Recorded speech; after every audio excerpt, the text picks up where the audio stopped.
On Doomsday, my husband Tmain sued me for divorce, accusing me of being a failed mother and wife. He even demanded all the properties and custody of my daughter. However, inside the courtroom, I heard a shocking sentence. It was the voice of my 7-year-old daughter, Zariah, asking the judge, "Your Honor, can I show you something my mommy doesn't know?" The judge nodded his head. My daughter stepped forward, raised her tablet, and pressed the play button. When the video started, everyone in the room froze in stunned silence. Before the story begins, please leave us a comment telling us which state or city you are watching from. Do not forget to like and subscribe so this channel can grow and bring you more exciting stories. That morning began like any other in their home. Nola, dressed in simple clothes, had been toiling in the kitchen since dawn. The faint aroma of a hot breakfast mixed with the scent of detergent from the washing machine, spinning in the laundry nook. Nyala moved quickly but silently, making almost no noise. Over the years, she had learned to move like a shadow in her own home, an effort not to disturb the peace of her husband, Tmain. At 6 o'clock in the morning, Tmain came down from the second floor. He looked immaculate. As soon as he appeared in his freshly pressed shirt, Nola immediately placed a mug of hot black coffee and a steaming breakfast plate on the table. Tmain sat down and took the mug without even looking at her. "The coffee is a little bitter today," Tmain said dryly, his eyes fixed on his cell phone screen. "I'm sorry, honey. I thought I measured it right this time," Nyla replied in a low voice. Tmain did not respond. He simply pushed the breakfast away from his plate and ate a few spoonfuls in silence. Nyla stood near the table, awkwardly waiting for any other order. There were none. The silence between them was so dense and cold that it seemed to freeze the hot steam rising from the coffee on the table. Nyla had forgotten the last time they shared a breakfast filled with laughter. It was probably 2 or 3 years ago when Tmain started working late and his business trips became longer. "Is Zariah up?" Tmain asked without lifting his face. "Yes, honey, she is showering. She will be down for breakfast soon," Nola said. "Sure enough." Shortly after, the small sound of footsteps came down the stairs. Zariah, their 7-year-old daughter, ran toward them in her neat private school uniform. Her smile was bright, the stark contrast to the atmosphere of the morning. "Good morning, Mommy and Daddy." Zariah kissed Nola on the cheek and headed toward Tmain. He finally put down the phone and forced a slight smile toward his daughter. "Good morning, Princess. Finish your food. Daddy will take you to school." "Wow, I'm going with Daddy," Zariah exclaimed with joy. Nyala exhaled a sigh of relief. At least, in front of Zariah, Tmain made an effort to act with warmth. This brief breakfast hour was the only family time they had. As soon as Zariah finished eating, Tmain stood up immediately, grabbed his briefcase, kissed Zariah on the forehead, and headed to the front door. As always, he walked past Nola as if she were not there. Not a goodbye, not a kiss, not even a glance. Only the roar of his luxury car driving away left Nyla alone in the vastness of her large house. Nyala spent the rest of the morning with her routine, clearing the table, washing the dishes, doing the laundry, and tidying the rooms. She did it all with efficiency. She always strove to keep the house perfect. She thought that if the house was clean enough, if the food was delicious enough, if she was quiet enough, maybe the old Tmain would return. But the old Tmain seemed to have left a long time ago. At noon, Nola went to pick Zariah up from school. This was her favorite time of the day. She loved listening to Zariah chatter about her friends, her art class, or her lunchbox. "Mommy, today I got 5 gold stars from the teacher. I answered the question right," Zariah chirped happily, holding her mother's hand. "Wow, my daughter is so smart." Nyla congratulated sincerely, pinching her little nose. When they arrived home, while Nyla was helping Zariah take off her shoes, she heard the sound of a motorcycle pulling up in front of the main door. A uniformed courier shouted her name. "Nyla, a package for you." Nyla frowned. She had not ordered anything. She walked to the front door and received a large, thick brown envelope. There was no sender name, only the logo of a law firm in the upper right corner. Nyla's heart began to beat uncomfortably. "Who is it, Mommy?" asked Zariah, who had followed her. "I don't know, Princess. It's probably just junk mail. Go change and then we'll have lunch," Nola said, trying to keep her voice steady. After Zariah ran to her room, Nola sat on the sofa in the living room. Her hands trembled slightly as she ripped open the envelope. Inside was a thick stack of papers. The first sentence on the top page made Nola gasp for air. "Petition for dissolution of marriage." Nola's world seemed to stop. Her ears were ringing. She reread the words, hoping her eyes had deceived her. Plaintiff Tmain, defendant Nyla, reason for the suit. The wife has totally failed in the fulfillment of her marital duties. Nola felt nauseous, failed. She had dedicated her entire life to this house. She had given up her career at Tmain's request. She had taken care of Zariah. She made sure Tmain's shirts were spotless every morning. What did he mean by failed? She continued reading the following chapters. Her eyes went out of focus at the demands Tmain was presenting. The demands were cruel. Tmain was not only asking for a divorce, but he was also requesting full custody of Zariah, alleging that Nola was emotionally unstable and incapable of raising the child properly. And most devastating of all, he demanded the totality of the marital assets, including the house they lived in, with the argument that Nyla had not contributed financially and that all assets were solely the result of Tmain's efforts. Nola collapsed weakly onto the cold hardwood floor. The paper scattered around her, so that was why Tmain had been so cold for months. This had been a plan hatched in secret behind her back. The front door opened. Tmain had returned from work. Unusually early, he stood in the doorway, looking at Nyla, slumped on the floor, and then at the scattered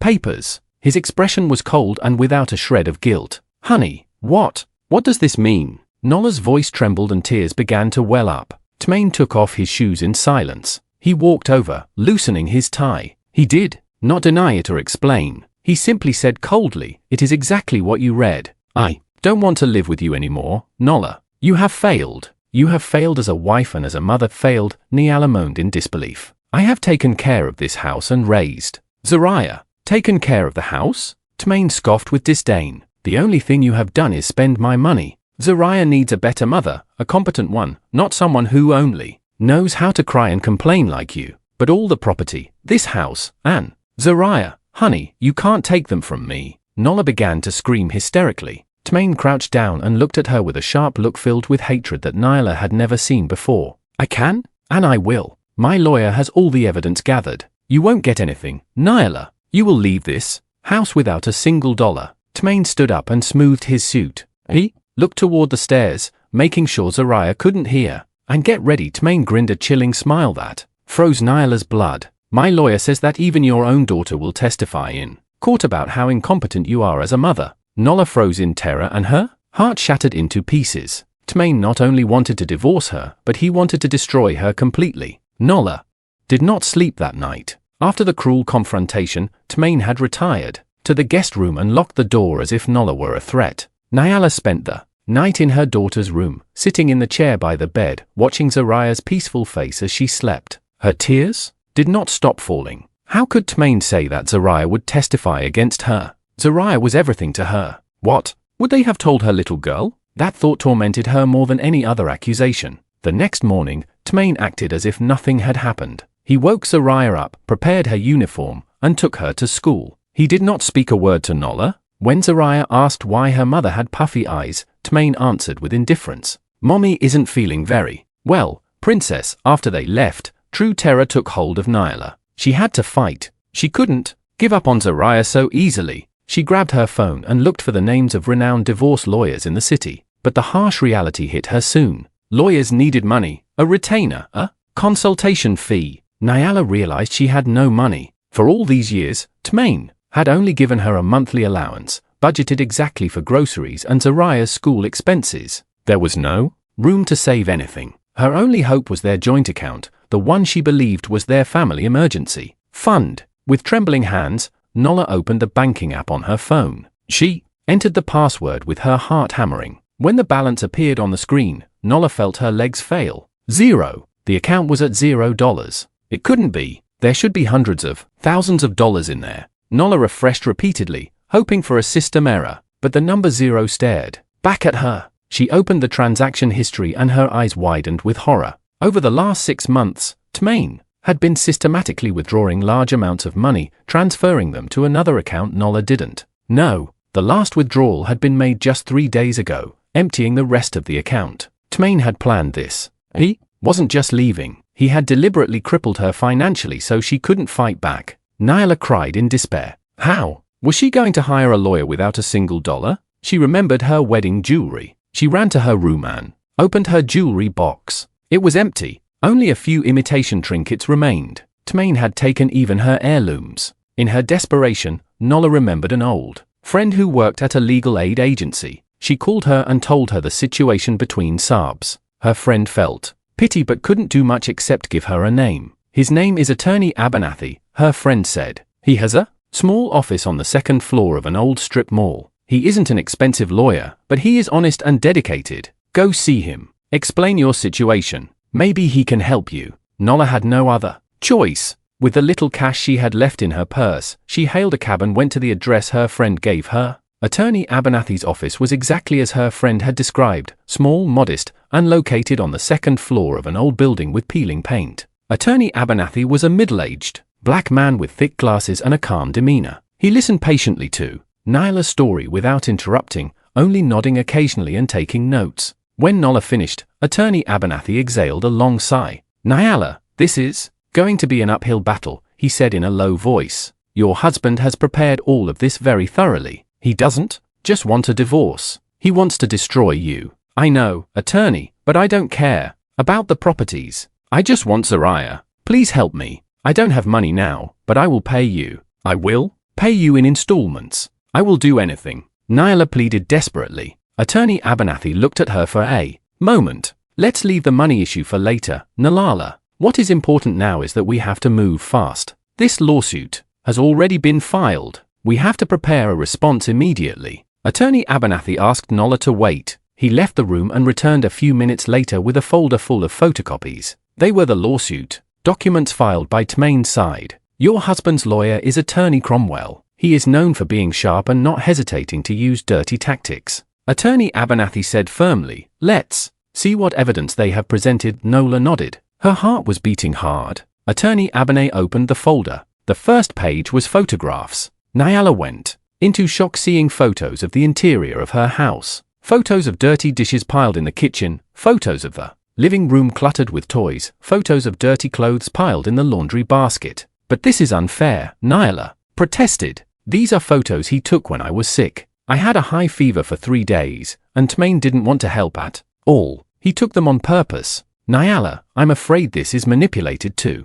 make it look like you are a lazy person who doesn't maintain the house," Attorney Abernathy said with a bitter expression. They turned to the following pages. They were credit card statements. Nola saw a list of charges for luxury handbags, jewelry, and dinners at expensive restaurants she had never bought. "That's not me. I didn't buy these things." "Was it an additional card in your name?" asked Attorney Abernathy. "Yes, an additional one. Tmain managed it. He told me to use it if I needed to, but he took it often, saying his main card had exceeded the limit." "Oh my God, he set me up." Nola felt the world spinning. She realized that every small kindness from Tmain was actually part of his evil plan. And then Attorney Abernathy stopped at a thick document toward the end. "And this is the most damaging thing, Nyla." "What is it, attorney?" "It is the testimony of an expert witness, a child psychologist." Attorney Abernathy handed the report to Nyla. She read it. The report was written in cold clinical terms. It said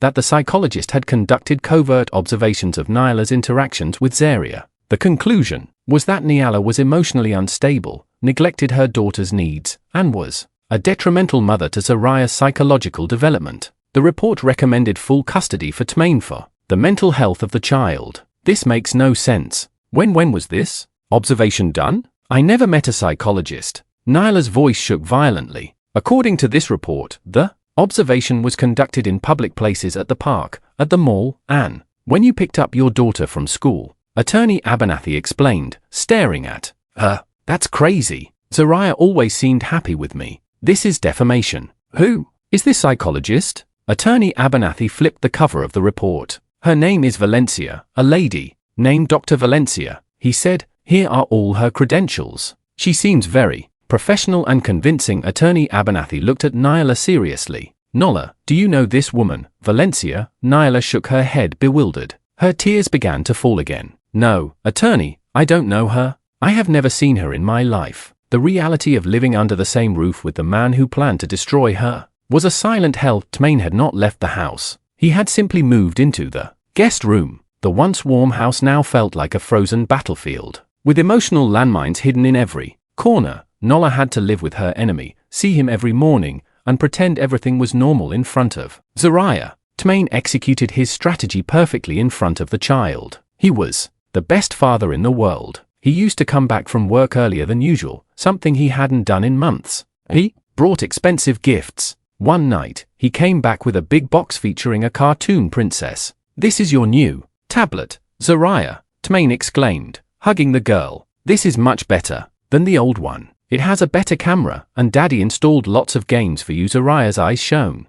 "Wow, thanks, Daddy." Nyla, who was folding laundry in the living room, could only swallow hard. Her heart HD. She knew what Tmain was doing. He was buying their daughter's loyalty. Nyla couldn't compete. She didn't have $1 to buy Zariah anything. "You see, Princess," said Tmain, looking at Nola with a sneer while turning on the new tablet. "When you live with Daddy later, you'll be able to buy a new toy every week, unlike someone who only knows how to fold clothes." Nola stopped the movement of her hands. She had a knot in her chest. She wanted to scream. She wanted to insult Tmain, but she couldn't in front of Zariah. If she got angry, it would only prove Tmain's accusation that she was emotionally unstable. So, Nyologist continued folding the clothes in silence, head bowed, letting Tmain's poison fill the room. The terror continued daily. Tmain systematically undermined Nyla's authority as a mother. If Nola prepared dinner, Tmain came into the kitchen, tasted the food, and said in front of Zariah,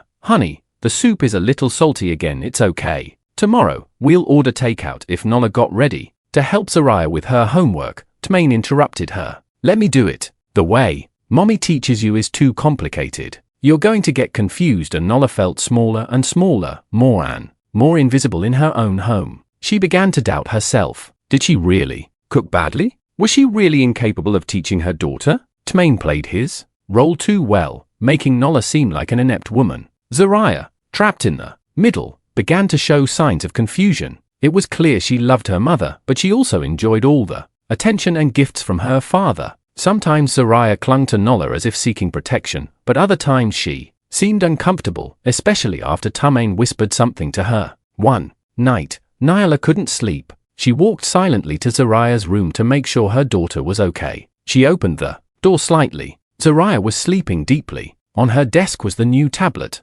Tmain had bought her. But as Nola got closer to tuck Zariah in, she saw something strange. Zariah's small hand was clutching something under the pillow. It wasn't her favorite teddy bear. Nyla looked very carefully. Her heart skipped a beat. It was Zariah's old tablet, the cheap one with the screen cracked in several places. The one Nola always told her not to play with for fear the pieces of glass might hurt her. Nyla frowned. Why did Zariah still keep this broken tablet? Why hide it under the pillow when the newer tablet was on the desk? Nyla didn't understand. She thought it was just a child's emotional attachment to an old toy. She didn't know that broken tablet held a secret that was going to change everything. She returned to her room. Her mind was even more confused. The climax happened a few days later. Nola was waiting for Zariah to return from school. She had promised Zariah she would bake her favorite chocolate cake, but an hour passed after dismissal time and Zariah didn't arrive. Nola called the school. They told her Zariah had been picked up by Tmain.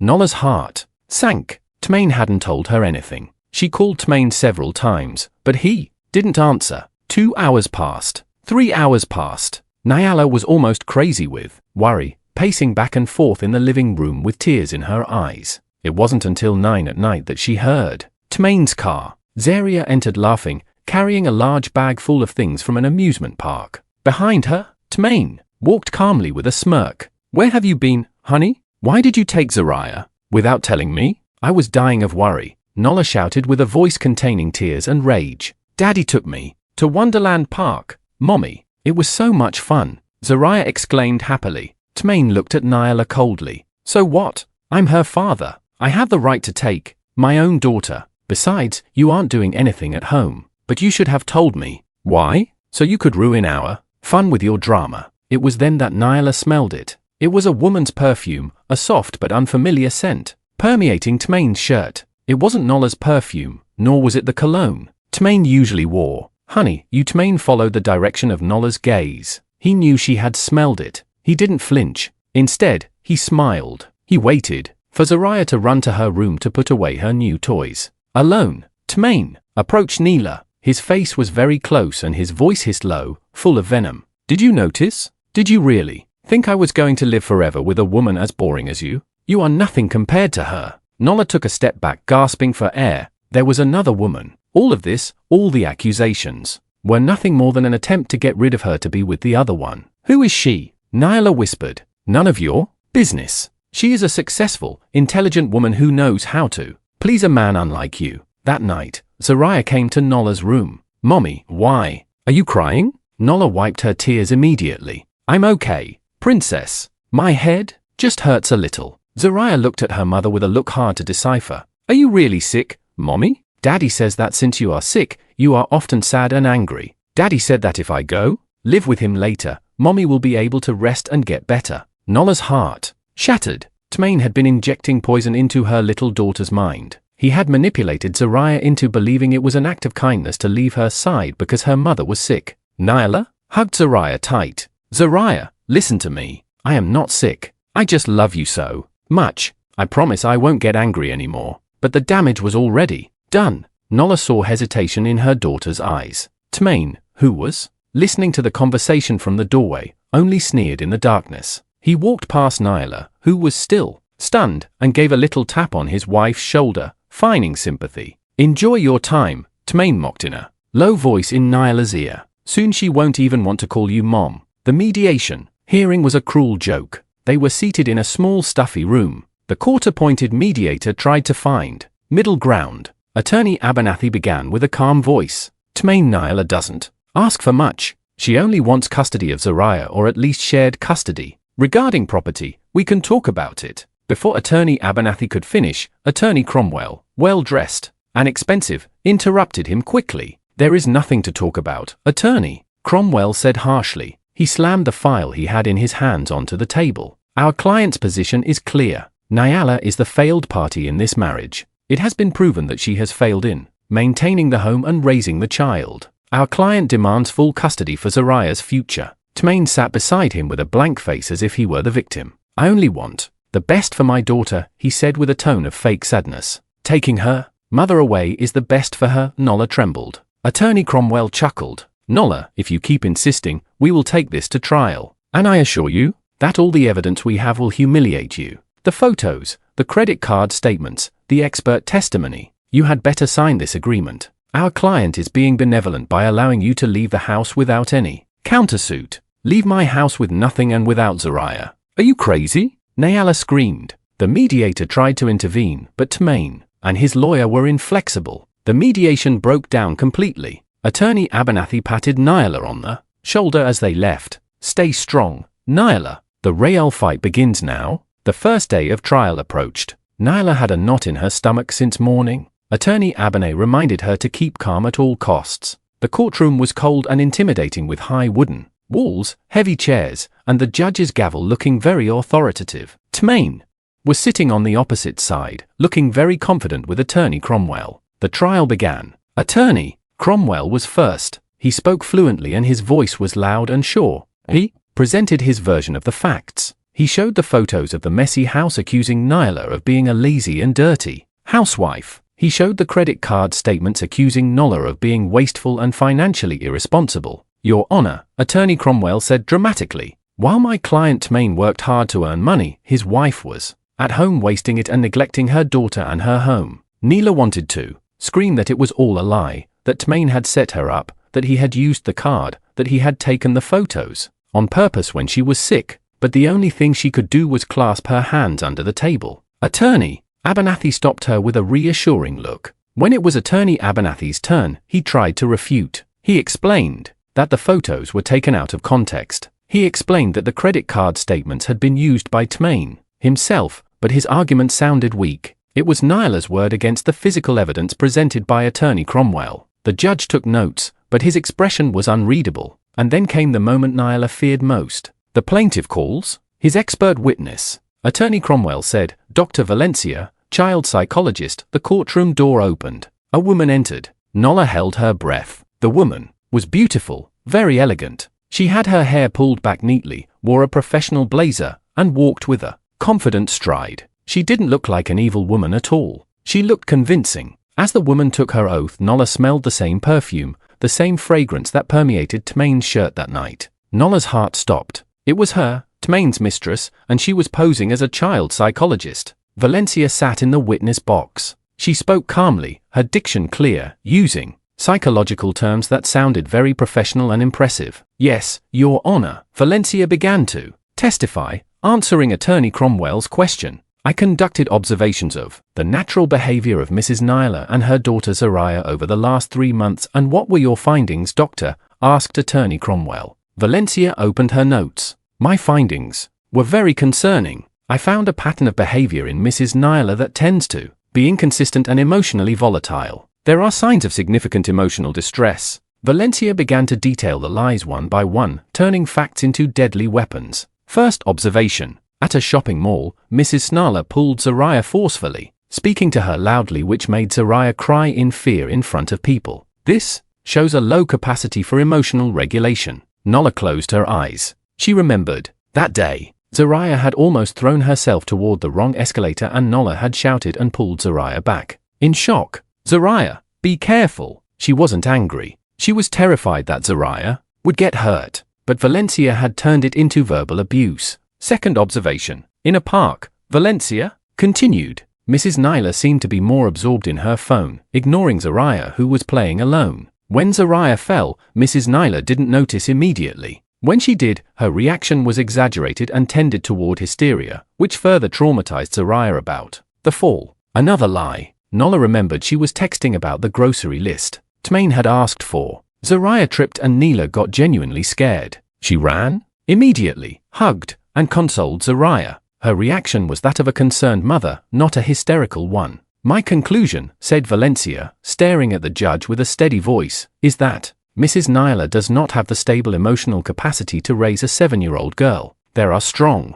signs of parentification syndrome where Mrs. Nyla subconsciously projects her own unhappiness and emotional problems onto the child. For Zariah's mental health, I strongly recommend full custody for the father, Mr. Tmain, who is the more stable figure." The room fell silent. Valencia's testimony was very powerful, very scientific, very destructive. Nyla cried silently. "It's a lie," she whispered to Attorney Abernathy. "It's all a lie. She is Tmain's mistress. It's her." "Calm down, Nyla." Attorney Abernathy replied tensely. "Don't react. That's what they want." Attorney Abernathy stood up for cross-examination. He tried. "Dr. Valencia, are you sure you can make such a serious diagnosis based solely on distance observations?" Valencia smiled slightly. "On the contrary, counselor, natural observations without the subject being aware are the most accurate. There is no manipulation. It is pure real behavior. You were paid by Mr. Tmain for this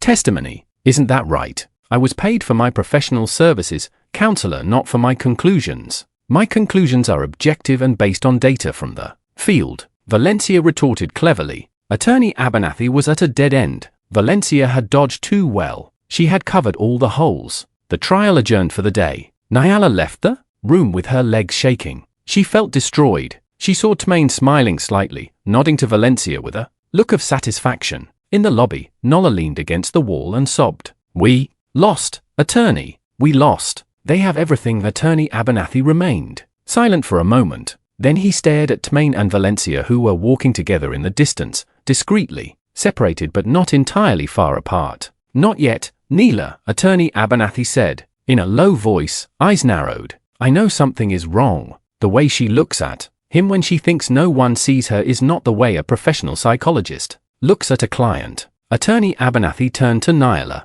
"We have to find out who she really is." A few days before the next hearing, Attorney Abernathy called Nyla to his office. His face looked tired. The stack of papers on the desk looked thicker than before. "Nyla, I tried to trace the woman's background." Attorney Abernathy was blunt. "The result is different from what we expected." Nyla's heart raced. "What do you mean, attorney?" "Her credentials are clean." "Too clean," sighed Attorney Abernathy, rubbing the bridge of his nose. "She is registered with the Psychological Association. She has a registered practice clinic. All the documentation is perfect. Either she is a real psychologist that Tmain hired to lie for money, or Tmain forged this entire identity very cleanly. The truth is we cannot attack her by accusing her of being a fake psychologist. The court would dismiss our claim immediately." The brief hope Nyla had held vanished instantly. "So, we can't prove she's lying?" "No, we simply can't prove she isn't a psychologist. The only way is to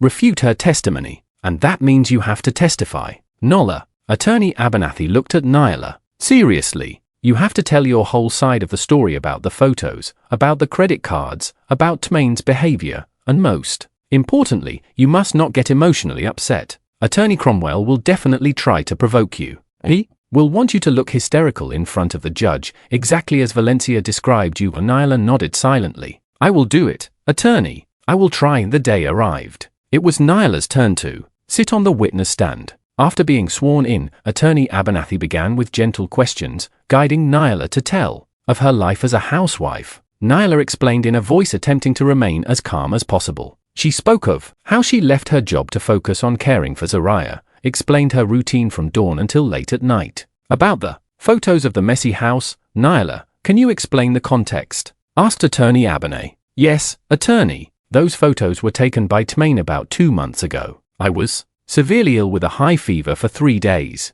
At that time, I could barely get out of bed. I asked Tmain to take care of the household, but he said he was too busy with work, so the house got very messy. I didn't have the energy to clean, Nyla explained. And about the credit card statements, it was an additional card in my name, but Tmain had it more frequently. He said his main card often reached the limit with business matters. I believed him. I never bought those luxury bags nor that jewelry. I didn't know about those charges until I saw them in the lawsuit documents. Nyla said everything with honesty. She saw some in the gallery begin to whisper. Some looked at her with sympathy, but the judge remained silent. His face was unreadable. Then came Attorney Cromwell's turn. The cunning lawyer stood up, smoothed his tie, and walked toward the witness stand with a sneer. Nyla, he began in a sickly sweet tone. So, you mean to say that your husband, Mr. Tmain, who works hard and brings money home, set you up on purpose, is that it? Nyla stammered. I didn't say that. I just said what happened, but that sounds the husband takes photos of the dirty house. The husband uses the credit card. Everything is the husband's fault. It seems that you are not to blame for anything. Are you perfect? Of course not. I'm not perfect, but I'm not a failure. Not a failure? Attorney Cromwell scoffed with disdain. Nyla, you said you were sick when those photos were taken. Do you have any medical report proving you were gravely ill for 3 days? Nyla remained silent. I didn't go to the hospital. I just took medicine from the pharmacy. I thought I would recover. So, there is no proof. Attorney Cromwell attacked quickly. It's just your word against real photographic evidence. Interesting. Attorney Cromwell moved to another topic about the credit cards. You say your husband used them, but the card is in your name. Did you ever inform the bank that the card was being misused? No. Did you ever reprimand your husband? No. You said nothing. Doesn't this prove you are negligent and financially irresponsible? Or does it mean you approved all the purchases? I trusted him. He was my husband. Nyla's voice rose. Blind trust, snapped Attorney Cromwell. A trust that ruined the family, finances, and now you blame your husband. I am not blaming. Enough. Attorney Cromwell raised his hand, returned to his table, and picked up a large printed photo. He held it up for the judge and everyone to see. Your Honor, I request permission to present Exhibit P12. And Nyla's eyes widened with horror. It was a photo of her in her bedroom a few weeks before the divorce papers arrived, hair disheveled, crying and screaming. Mrs. Nyla, can you explain this photo? Asked Attorney Cromwell with a triumphant tone. Nyla trembled violently. Tears began to well up again. Isn't this real proof of what Dr. Valencia said? Volatile emotions, hysteria. Is this the face of a competent mother? You don't understand. Nyla wailed. Her tears were now pouring down. That night, Tmain had just come home. He called me a useless wife. He said I was a burden. He insulted me. He said I didn't deserve to be Zariah's mother. He provoked me. So, you admit it. Attorney Cromwell attacked without giving her a breath. You admit you screamed hysterically. You admit you lost control. You are emotionally volatile. Exactly as Dr. Valencia described, right? No, shouted Nyla. She stood up from her chair. He set me up. He took the photo of me in secret after hurting me. He is a devil. He is enough. The judge's gavel struck hard. Witness, calm down. Sit down. Nyla sobbed. Her shoulders shook. She slumped back into her chair. Destroyed. Everything. Destroyed. She had behaved exactly as Tmain and Attorney Cromwell wanted. She looked hysterical. She looked unstable. She looked the image of the failed mother they had fabricated. She looked toward Tmain's side. The man had his head bowed, making a fake grimace of sadness, as if he were hurt by his wife's instability. Attorney Cromwell smiled smugly. The judge shook his head slowly. His expression was clear. He had already taken a side. That day's trial ended with total destruction for Nyala's side. Attorney Abernathy tried to console her as they left, but Neela felt numb. "It's over, attorney," she whispered weakly. That night was the longest of her life. The sentencing hearing was going to be the next day. Nyala knew she was going to lose. She was going to lose Zariah. She went into Zariah's room. Her daughter was already asleep. Tmain was not home, probably celebrating his victory with Valencia in advance. Nola sat at the foot of the bed, stroking her daughter's hair. Her tears fell silently onto Zariah's cheek, and the girl stirred a little. "Mommy," Zariah opened her eyes, half asleep.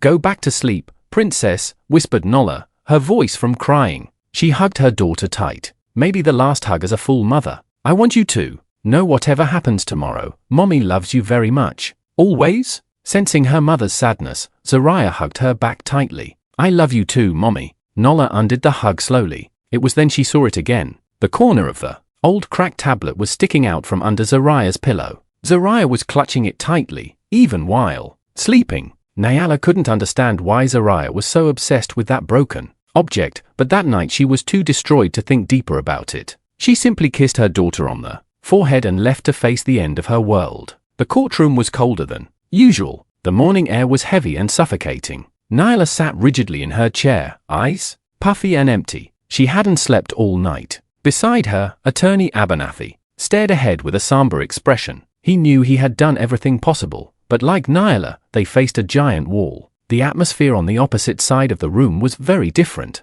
Tmain looked fresh and confident in a new suit. He smiled occasionally and exchanged quiet jokes with Attorney Cromwell. Victory was before his eyes. In the gallery, Nola saw Valencia. The woman was seated elegantly, dressed in a cream-colored dress, looking at Nola with a barely visible smile, the smile of the victor. The judge entered. The room fell silent instantly. Nola's heart beat so hard it hurt. In the matter of the divorce petition, registry number, family court case number, the judge began formally. Today's subject is the reading of the verdict. But before that, he requested both parties present their closing arguments. Attorney Cromwell stood up first. He summarized his victory skillfully. "Your Honor," he said loudly, "during this trial, we have seen irrefutable evidence, the photographic proof showing Mrs. Nyala's neglect of household tasks, the financial proof showing her irresponsibility, and most importantly, the testimony of the eminent child psychologist, Dr. Valencia, who objectively and scientifically presented the defendant's emotional instability."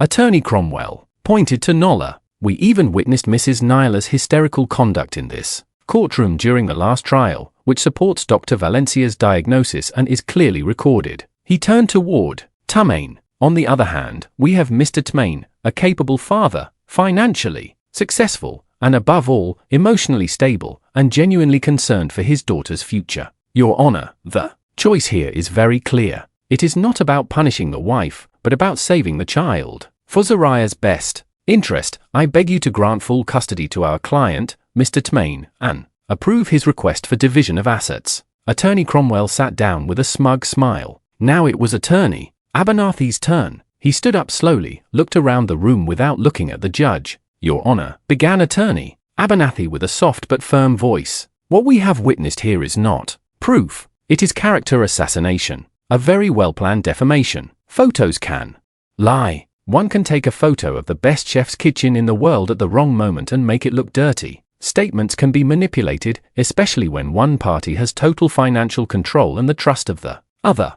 And the expert testimony, the testimony of an expert who only observed from a distance and drew radical conclusions from a few fragments of incidents out of context, is stronger than the deep maternal love a mother has accumulated over 7 years." Attorney Abernathy looked directly at Tmain. "Your Honor, we are not saving a girl. We are witnessing a greedy husband try to get rid of his wife, steal her assets and cruelly take away the only thing that is most precious to her, her daughter. Nola is a good mother." His voice trembled slightly with emotion. "She is not perfect. No mother is, but she has dedicated her life to Zariah. Do not allow this well-woven defamation to destroy that bond. I beg you to judge with conscience." Attorney Abernathy sat down. The room was silent. His argument had been excellent, emotional, but Nyla knew it wasn't enough. Attorney Abernathy's argument was based on belief. Attorney Cromwell's argument was based on physical evidence and expert testimony. In the eyes of the law, the winner was already obvious. The judge cleared his throat, put on his glasses, and opened the thick file in front of him. This was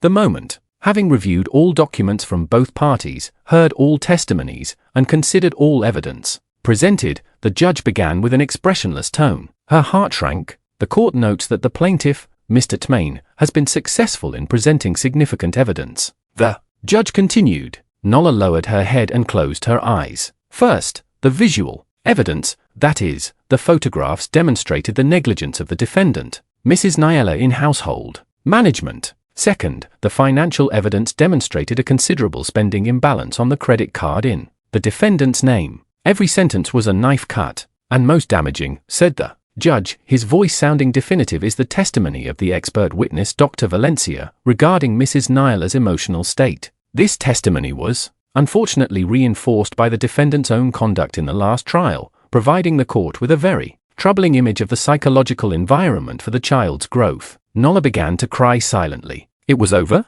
Tmain looked at Nola, and a slight cruel smile of victory appeared at the corner of his mouth. Valencia behind him sat up, straighter in her seat, ready to applaud. With all considerations mentioned above, and especially for the best interest and mental health of the minor Zariah, the judge raised his gavel, and Nyla closed her eyes, ready to hear the sentence that would destroy her life. The court ruled stop. The voice was small, but it cut through the silence of the courtroom. It was sharp and clear. Everyone turned their heads in unison toward the source of the voice. In the slightly open door at the back of the room stood Zariah. She was alone, still, in her school uniform. Obviously, she had snuck in. Tmain's face went from arrogance to shock and pause. Zariah, what are you doing here? Get out of here, he shouted in panic. Guard Zariah. Sit down, princess. Tmain tried again with a tense voice, but Zariah didn't move. She walked into the courtroom. The sound of her small steps echoed on the marble floor. She didn't look at her mother, who was astonished, with her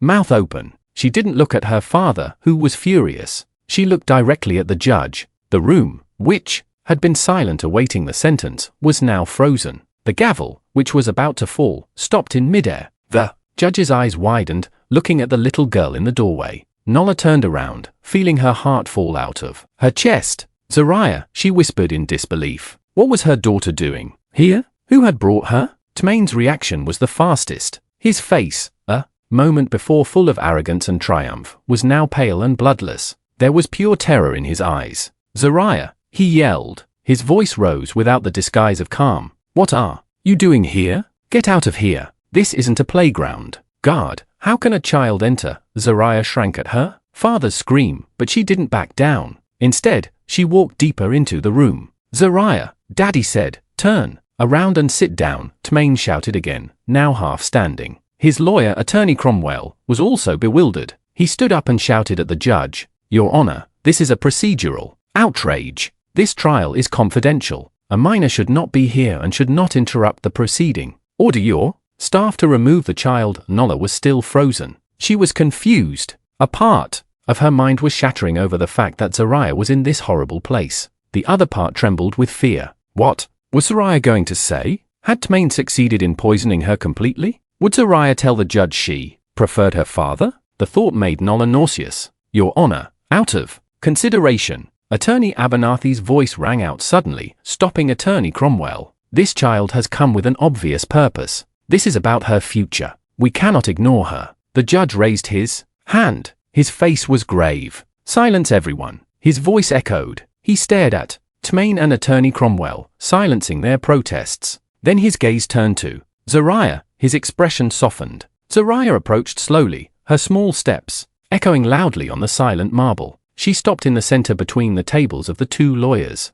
She looked directly at the judge sitting on his high throne. Your Honor, Zariah said with a trembling voice, but clear to the whole room. I'm sorry to interrupt. It's okay, Princess, said the judge with a more paternal tone. Why are you here? Who brought you? I came alone. My auntie brought me, but I snuck in. I heard my daddy say my mommy is bad. Tmain's eyes went wide. Zariah, watch your words. Silence, Mr. Tmain, shouted the judge. Let the child speak. Nyla covered her mouth. Tears began to flow. Zariah swallowed as if gathering courage. She looked at the judge again. Her pure, clear eyes showed sincerity. Daddy said my mommy is bad. Daddy said, my mommy gets very angry. Daddy said my mommy can't take care of me. She continued, her voice shaking slightly. Nola closed her eyes. This was the end. Zariah was going to repeat all of Tmain's lies, but a sentence made Nola open her eyes. But can I show you something? Zariah looked at the judge with pleading eyes. Something my mommy doesn't know. That phrase hung in the air. Something my mommy doesn't know. Nola frowned. What did she mean? Attorney Cromwell jumped up again. Your Honor, this is absurd. A recording from a child cannot be used as evidence. This is an invasion of privacy recorded without permission. That recording proves the lies of your expert witness, Attorney Cromwell, retorted Attorney Abernathy sharply. This is very intriguing. Enough arguing. The judge banged his gavel. His eyes, previously paternal, now shone intensely. He sensed there was a big lie. Clark, help this child. Connect that device to the court monitors right now. No, Tmain screamed. Desperately, he gripped the edge of the table with white knuckles. I object, Your Honor. This is a setup. Your objection is noted, Mr. Tmain. Now sit down, ordered the judge. A clerk approached Zariah quickly and carefully, took the cracked tablet. He looked for a cable and moments later the large monitor screens on the courtroom wall went black and then showed Zariah's tablet home screen. Tmain covered his face. Valencia behind him seemed to shake violently. Zariah, now standing next to the clerk, looked at the screen. She didn't look at Nola or Tmain. She was focused on her mission. This one. She pointed to a video file in the gallery. The clerk clicked on it. A video thumbnail appeared. Go ahead, Princess, said the judge. Play the video. Zariah stretched out her small index finger. She pressed the play button on the screen. The video started. The large monitor screen flickered. The shot was slightly shaky and tilted. The angle was low, as if recorded from behind something. A quiet laugh was heard. It's our living room, whispered Nyla, recognizing the sofa and the large plant pot in the corner of the room. The video seemed to have been taken from behind that pot where Zariah often hid while playing hide and seek. And then two figures entered the recorded shot. Tmain and Valencia. Not Valencia in the professional blazer-like in court, but Valencia in fine, comfortable loungewear. Her hair was down. Tmain entered laughing and immediately hugged Valencia from behind, kissing her on the neck. Oh my God! A muffled exclamation was heard throughout the room in unison. Neela froze with her breath caught in her throat. So the perfume, her suspicions, everything was true. The woman who gave false testimony to ruin her was the same one sleeping with her husband in her house. On the other side, Attorney Cromwell stared at the monitor with his mouth open. He turned to Tmain with a look of horror, as if saying, you never told me this. In the gallery, Valencia lowered her head, trying to hide her face. And then the voices of the figures in the video were heard clearly in the silence of the courtroom. Valencia's voice. Are you sure your plan will work? Your wife is so stupid. Tmain's voice, laughing with certainty. Stupid and submissive. She won't suspect anything. All the money has already been transferred to your account, baby. Ah, you sure? Nola felt her legs fail. Her money, her joint account, had been transferred to Valencia's account. Oh, God. Attorney Abernathy murmured beside her, his eyes fixed on the screen. The video continued. Tmain sat on the sofa and pulled Valencia onto his lap. Tmain's voice. Once the verdict comes out tomorrow, I will officially get custody of Zariah. We will sell this house from hell immediately and move to Switzerland, far away from her. Valencia's voice, coquettish, and Zariah seems very attached to her mother. This was the part that hurt Nyla the most. She held her breath waiting for Tmain's answer. Tmain's voice, disdainful. Oh, the kid is easy to handle. Just give her a new tablet and she'll forget her mother. You will be her new mother, a smarter, more successful, and much sexier mother. Tmain kissed Valencia passionately in the video. Enough. Turn it off. Tmain screamed in rage. He jumped from his chair, trying to run toward the clerk's table to stop the video. Officers, restrain him, shouted the judge with anger. The two security guards guarding the door moved immediately. They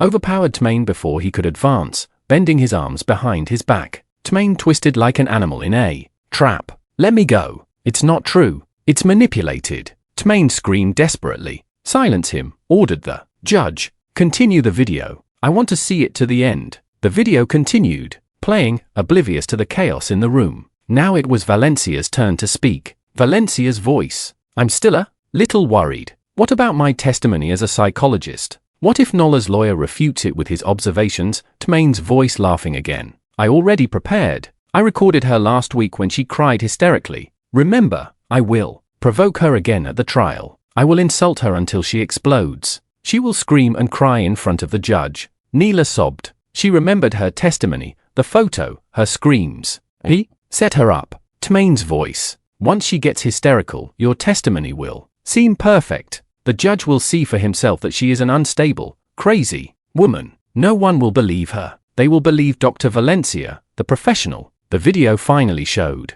Tmain and Valencia toasting with wine glasses, laughing. The video ended. The screen went black. The room remained silent for a few seconds. The only thing heard was Nala's sobbing and Tmain's panting breath under the guard's control. Everyone in the room, the judge, the clerks, the gallery, and even Attorney Cromwell, stared at the black screen with horror. They had just witnessed a very well-planned evil. Conspiracy, fraud, perjury, money laundering, and manipulation of the court. In the gallery, some people began to turn their heads looking for Valencia. There she is. It's the woman, someone shouted. Valencia realized she was completely exposed. In panic, she jumped from her seat and ran toward the back exit. Zariah, the little heroine who had been watching the video that just played, turned her head. She didn't look at Tmain, who was subdued. She looked at her mother. Her pure eyes met Nyla's, which were filled with tears. The judge, face red with rage, raised his gavel high. He didn't drop it in silence. He banged it hard on the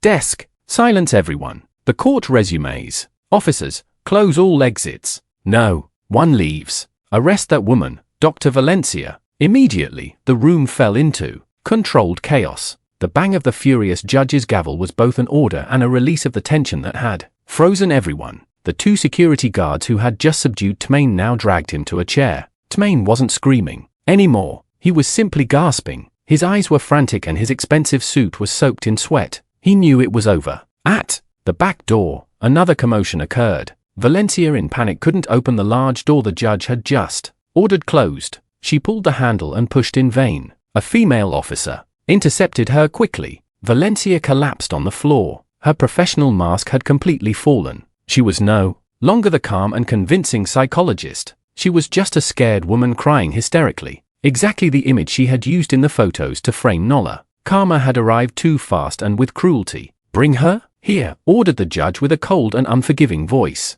The officers dragged the sobbing Valencia to the front and sat her in the witness stand, which now felt like the defendant's bench. Across the room, Tmain's lawyer, Attorney Cromwell, looked like a melting wax doll. His face was pale, and his tie was crooked. He no longer looked at the judge. He looked at the stack of papers piled in front of him without an answer. His career and reputation had been destroyed in an instant by a video from a child's broken tablet. He knew he was implicated. He might not have known about the affair, but he knew about the manipulated photo evidence and the testimony prepared to frame Nyla. Nyla herself was still sitting. She watched the scene before her eyes like it was a movie. Her sobs had calmed down, replaced by a frozen shock. Beside her, Attorney Abernathy gave her a gentle pat on the back, but his eyes stared fixedly at the judge, ready for the final blow. Zariah stood silently next to the clerk. She was the center of calm in the storm. She only watched her mother as if making sure she was okay. The judge took a deep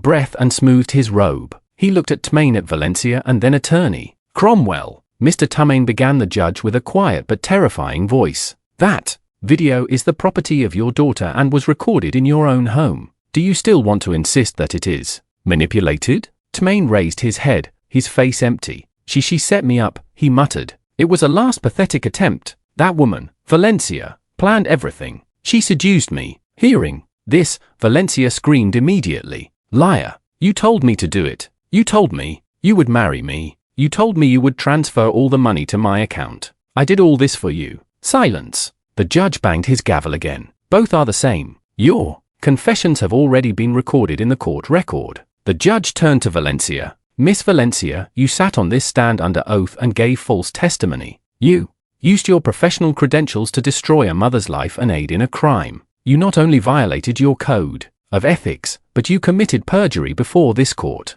The judge looked at Attorney Cromwell and Attorney Cromwell. Did you know, or should you have suspected, that the evidence you presented, including this testimony, was false? You tried to provoke the witness In the last trial to fit your client's false narrative, you have disgraced this profession. I will have the ethics committee revoke your law license. Attorney Cromwell bowed his head, unable to say anything. Finally, the judge looked at Tmain. His gaze was so piercing it seemed to flee the man alive. Mr. Tmain, you entered this courtroom demanding justice. You accused your wife of failure, accused her of instability, demanded her assets, and most heinous of all, demanded to separate a child from her mother. The judge lifted Tmain's lawsuit file and held it up. Let's review your lawsuit. First, the accusation that the wife failed and neglected the home, proven false. The video just demonstrated that you conspired to defame her. The judge threw a sheet from the file to the floor. Second, the accusation that the wife was financially irresponsible and wasteful, proven false. The video is a confession that you stole money from your joint account and transferred it to your mistress's account. This isn't just defamation, it is theft. He threw the second sheet. Third, the accusation that the wife was emotionally unstable, backed by false expert testimony, proven as a blatant scheme. The video proves you conspired to provoke your wife, record her in secret, and use it to deceive this court. He threw the third sheet. Your entire lawsuit, the judge's voice rose, is a pile of garbage based on lies, greed, and adultery. The court dismisses entirely the divorce petition presented by Mr. Tmain. The gavel struck hard, but the judge wasn't finished. He looked at Attorney Abernathy and Nolla. The court will not stop here. Based on this new irrefutable evidence, the court rules to protect the victim. 1. The judge raised a finger. Full custody of the minor Zariah is granted unconditionally to her biological mother, Mrs. Nyala. Nyala gasped. The tears now flowing were of relief. She looked at Zariah. 2. Continued the judge.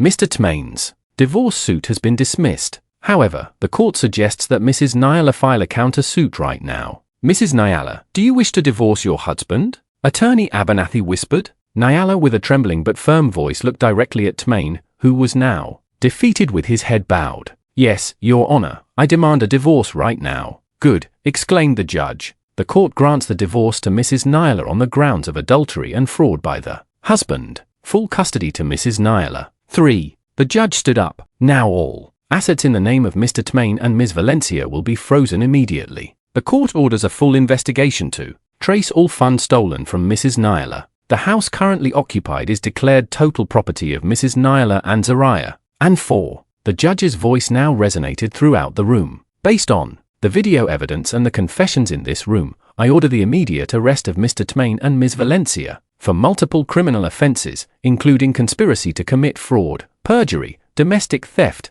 and tampering with evidence in a court of law. Take them away. The security guards immediately handcuffed Tmain. The man, who had entered that morning with arrogance, was now taken out with his head bowed. He walked past Nyla. He didn't dare look his wife in the eye. Valencia was also handcuffed. Her screams dried up, leaving only a puffy and messy face. She was dragged away. Her career and her freedom were gone. Nyala was still sitting, trembling. Attorney Abernathy smiled from ear to ear. We won. Nolla, we won. Nolla couldn't speak. She simply stood up and walked slowly toward the center of the room. Zariah ran toward her. Nolla knelt and hugged her daughter tightly as if hugging her savior. She cried on her small shoulders, not tears of sadness, but tears of a mother saved by her little heroine. The aftermath of Judgment Day spread like wildfire. The story of the broken tablet made headlines everywhere. The story of the greedy husband, the fake psychologist, and the 7-year-old heroine dominated local news for weeks. The first few weeks were a blur for Nyala and Zariah. Attorney Abernathy took care of everything. By order of the judge, all of Tmain and Valencia's assets were frozen. The investigation proved that Tmain had transferred nearly $1 million to Valencia's account over the last year. All the money was seized and returned to Nyla's new account. The big cold house was now officially Nyla's. But Nolla couldn't stay there anymore. Too many bad memories. Too many shadows of Tmain and Valencia in every corner. With Attorney Abernathy's consent, Nyla sold the house. The proceeds from the sale were more than enough to start a new life. The punishment for the villains was swift and severe. Given the overwhelming evidence, Tmain was sentenced to 12 years in prison for fraud, theft, and perjury. Valencia, whose psychologist credentials turned out to be real but criminally used, was sentenced to 8 years, and her license to practice was permanently revoked. The cunning Attorney Cromwell was immediately disbarred by the Ethics Committee and faced criminal charges for his participation in the conspiracy. Karma had been paid in full. 3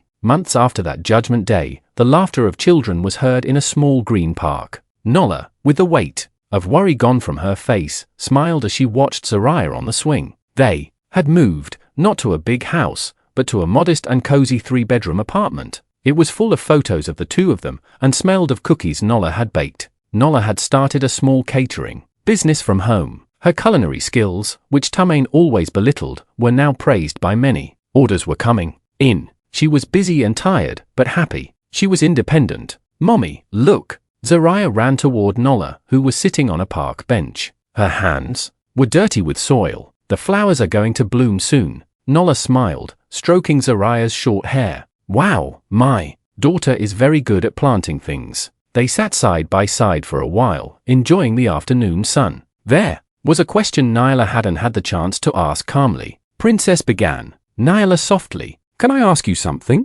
"What, Mommy?" Zariah looked at her with clear eyes. "The video on the old tablet." "Why? Why? Did you record it?" Zariah was silent for a moment, as if remembering. "Because I didn't like Auntie Valencia." "Why didn't you like her?" "Auntie Valencia pretended to be nice, smiled at Mommy, and talked to you at the mall. But when Mommy went to the bathroom, she told Daddy, your wife takes too long, and in the park, too. She saw me, but she told Daddy that Mommy wasn't watching me. But Mommy was watching me." Nola was amazed. Her little daughter was a sharp observer. "And that night," continued Zariah, "Daddy said he was working late, but I heard his car come back. I wanted to show Daddy my new drawing. But when I went down, I saw Daddy come in with Auntie Valencia. Daddy hugged her right away. I got scared, so I hid behind the flower pot. So I recorded there. Yes, I used the old tablet to record. I remembered Mommy said that if there are bad people, there must be proof. And I had the old tablet with me." Nola's heart warmed.